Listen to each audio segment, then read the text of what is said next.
जय हिंद दोस्तों, स्वागत है आप सभी का इस वीडियो में। मैं हूं मयूर मोगरे। तो आज के इस वीडियो में हम एक बहुत ही इंपॉर्टेंट टॉपिक डिस्कस करेंगे।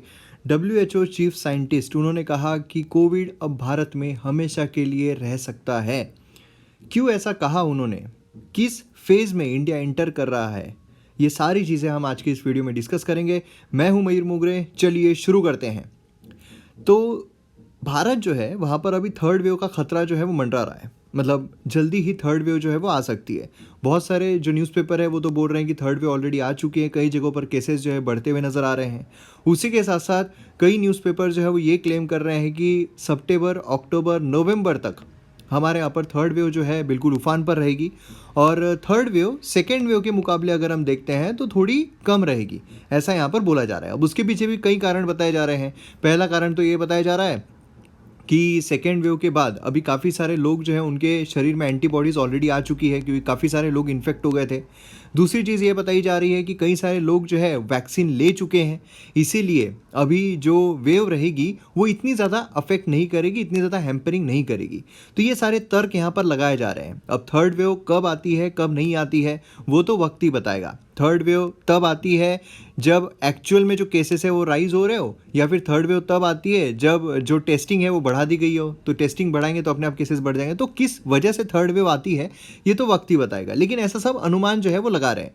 और बहुत सारे लोग जो है ये भी सोच रहे हैं कि ये कोरोना हमारे देश से जाएगा कब, क्योंकि बहुत सारे लोग ये भी अनुमान लगा रहे हैं कि इतने सारे लोगों को ऑलरेडी वैक्सीन दी जा चुकी है, तो अब हो सकता है कि हमारे यहाँ पर जो थर्ड वेव है वो आए ही ना, और कोरोना जो है हमेशा के लिए हमारी ज़िंदगी से चला जाए। लेकिन इसी बीच यहाँ पर जो WHO चीफ साइंटिस्ट है उनके द्वारा बोला गया है कि इंडिया में भी entering endemic stage of Covid. Endemic stage of Covid मतलब क्या है कि अब यहाँ पर हो सकता है कि भारत में कोरोना हमेशा के लिए रहेगा।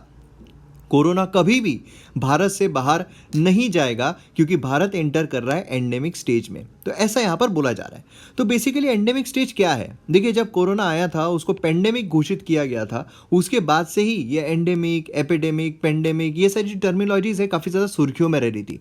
अब यहाँ पर एंडेमिक स्टेज में जाने की वजह से क्या होगा और क्यों ऐसा होगा कि भारत से कभी जो कोरोना है वो जाएगा ही नहीं, ये सारी चीज़ें समझना यहाँ पर बहुत ज़रूरी है। तो सबसे पहले तीनों जो फॉर्म है, एंडेमिक, एपिडेमिक और पेंडेमिक, ये हम देख लेते हैं। देखिए, नॉर्मली यहाँ पर कोई एक जगह है, फॉर एग्जांपल भारत है। भारत में जो केसेस है, कुछ केसेस हमें देखने को मिल रहे हैं, मतलब मॉडरेट केसेस जो है वो हमें देखने को मिल रहे हैं। तो मॉडरेट केसेस जब होते हैं उस टाइम पर हम बोलते हैं कि ये एंडेमिक है। ठीक है, मॉडरेट केसेस जो है किसी जगह पर चलते रहते हैं। अब सडनली क्या हो रहा है, ये जो केसेस है उसमें एकदम से बढ़ोतरी हमें देखने को मिल रही है। जब बढ़ोतरी हो जाती है तो उसे हम एपिडेमिक कहते हैं।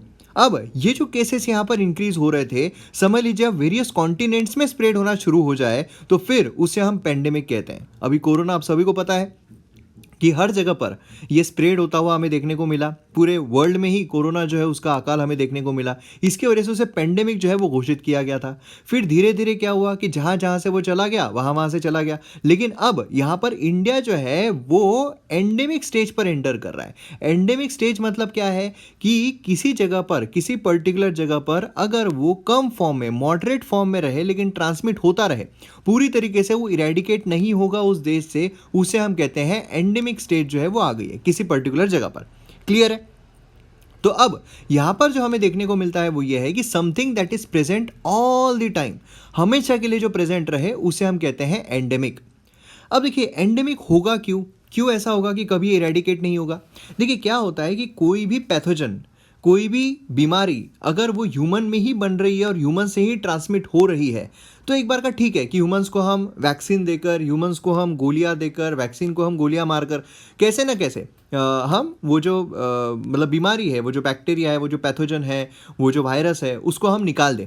ठीक है, लेकिन अगर कोई पैथोजन, अगर कोई वायरस, अगर कोई बैक्टीरिया, अगर कोई बीमारी वो एनिमल से स्प्रेड हो रही है, मतलब एनिमल अगर रिजर्वायर है उस पैथोजन के लिए, कि ये एनिमल जो है, फॉर एग्जांपल ये एनिमल है, इसको ये वायरस हुआ, ये एनिमल ने ट्रांसमिट किया इस वायरस को ह्यूमंस में, तो इसे इरेडिकेट करना बहुत ज़्यादा मुश्किल हो जाता है।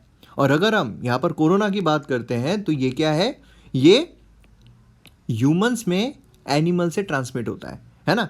तो इसीलिए यहाँ पर जो कोरोना है वो एंडेमिक स्टेज पर जाएगा एंड देन ये इरेडिकेट नहीं होगा, ऐसा यहाँ पर बोला जा रहा है। मतलब इन शॉर्ट अगर देखा जाए तो सिर्फ वही पैथोजेंस, ओनली दोज पैथोजेंस वो इरेडिकेट किए जा सकते हैं जिसमें एनिमल्स एज अ रिजर्वायर ना हो। रिजर्वायर मतलब जहाँ पर वो जमा रहे, जहाँ पर वो सेफ रहे। तो अगर एनिमल में वो पैथोजन जो है वो सेफ रहता है, जिसके थ्रू ह्यूमंस में ट्रांसमिट हो रहा है, ऐसे सिनारियो में वो इरेडिकेट नहीं हो सकता है, उसे हम खात्मा नहीं कर सकते हैं। स्मॉल पॉक्स बोलिए, पोलियो बोलिए, ह्यूमन वायरस है ना एग्जाम्पल्स। इसमें रिंडरपेस्ट ये कैटल वायरस है। इसका मतलब है कि अगर वो वायरस या पैथोजन वो किसी एनिमल रिजर्वायर में प्रेजेंट है, जैसे कि बैट्स हो गया, कैमल्स हो गए, है ना, तो ये ट्रांसमिट बार बार होते रहेंगे, इवन दो हमने एक लेवल ऑफ इम्यूनिटी जो है वो हासिल कर ली हो। यहाँ पर हम वैक्सीन लेकर अलग अलग चीज़ों से इम्यूनिटी जो है वो हासिल कर रहे हैं, लेकिन कितनी भी इम्यूनिटी अगर हमने हासिल कर ली, स्टिल अगर वो ह्यूमंस में उसका रिजर्वायर है तो ट्रांसमिट होता रहेगा। And same goes for corona virus also. इसीलिए ऐसा बोला जा रहा है कि कोरोना वायरस जो है भले ही उसकी ट्रांसमिटेबिलिटी काफ़ी कम हो जाए, भले ही वो जितना खतरनाक दिखाई दिया उतना आप खतरनाक ना दिखाई दे, क्योंकि काफ़ी लोगों ने वैक्सीन वगैरह सब ले ली है, लेकिन स्टिल वो हमारे यहाँ पर एज ए एंडेमिक बनकर रहेगा, ऐसा यहाँ पर बोला जा रहा है। तो अब यहाँ पर सवाल ये आता है कि जो वैक्सीन यहाँ पर ली जा रही है, क्या उसका कोई मूल नहीं है? क्या उससे कुछ होगा नहीं? देखिए क्या होता है, हम जब वैक्सीन लेते हैं तो हमारे अंदर एक इम्यूनिटी आ जाती है, लेकिन अब तक ये भी पता नहीं लगा पाए हैं कि ये जो इम्यूनिटी है कितने दिनों तक है, कितने सालों तक है। क्योंकि कई ऐसा बोल रहे हैं कि जो कोविशील्ड ली जा रही है उसका 3rd डोज जो है वो भी आपको लेना पड़ेगा, है ना। तो मतलब पर्टिकुलरली कितने दिनों के लिए आप कंप्लीटली इम्यून हो ये नहीं बोला जा रहा है। तो ये पहली चीज़ आती है। दूसरी चीज़ इसमें ये आती है म्यूटेशन। क्या है कि कोई भी वायरस जो है ये जब एक इंसान से दूसरे इंसान में जाता है तो वो म्यूटेट होता है, अपने आप को चेंज करता है। ये म्यूटेशन आपने वर्ड अभी रिसेंट टाइम्स में तो कितने बार, मतलब ये 1.5 साल में तो कितने बार सुना होगा।